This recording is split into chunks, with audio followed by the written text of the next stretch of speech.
find one individual can basically change things Except around. there's a difference, Richard. Kenny Anthony had a team of mainly new, fresh faces, preaching youth talk, talking the talk of young people. Walking the walk. Yet, I think most of them right now have forgotten that talk. You know, I heard Kenny trying to talk about Eminem some time ago. It didn't sound right. Okay. But the guys in the United Workers' Party, from what I've seen so far, I don't know about the new faces. But there are a number of old faces there. And, of course, the main old face is the leader for now. Yes. Is there a possibility there may be a change of leadership in Well, I'm not free to say that. I'm not free to say that. I'm not privy to that kind of information either.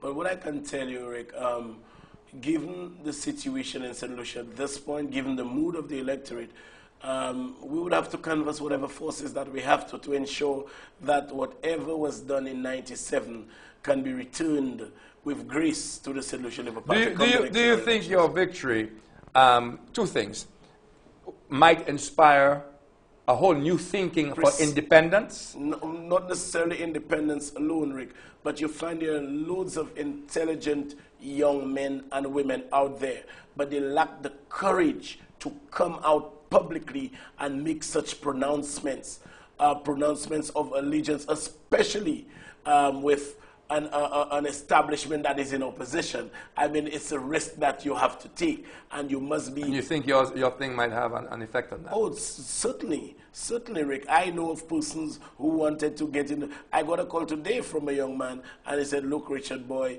you've inspired me. I'm now thinking along those lines. Now, if Sarah Flood...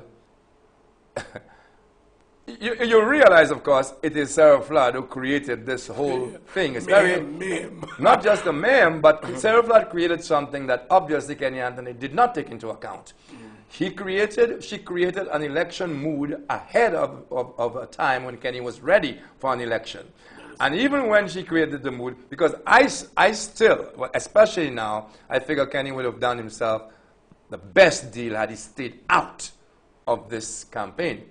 Had he stayed out of this campaign. No, but he couldn't have stayed out. Why not? Because if they're attempting to fulfill his personal desires, don't forget, we have had an amendment to the Constitution of the Labour Party to facilitate him running another term. So obviously, a successor needed to have been identified. You can't be prime minister if you're not elected. No, but I'm saying to you that he could have prepared himself better and still have had La Corbinier as the candidate for several castries. He could have done that. How much a loss would it have been to allow you or to allow Sarah to win the central castry seat? Meanwhile, the Labour Party is organizing itself, preparing for the real fight. Especially when this is significant, Rick, because the Prime Minister, I heard him say once that the election, this by-election, is relatively insignificant. And yet he did say too, it would it would indicate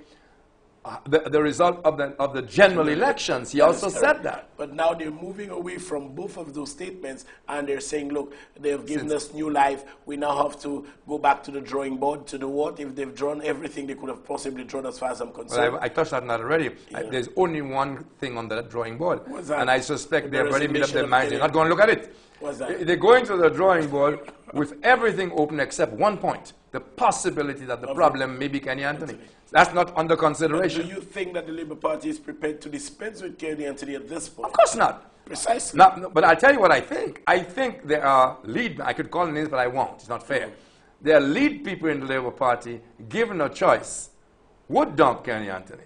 But the way the system is set up, one can't say that to the next. They can't even discuss it as a group because they're afraid of each other that somebody's going to whisper to Kenny that, you know what they're planning, and next thing you'll be out of a ministry. And given the dictatorship style of the way they operate. I'm not going to take the dictatorship style. He would pull a Sarah on them, etc. But I was saying a while ago, Sarah had, whether inadvertently or otherwise, she created a whole mood out of season.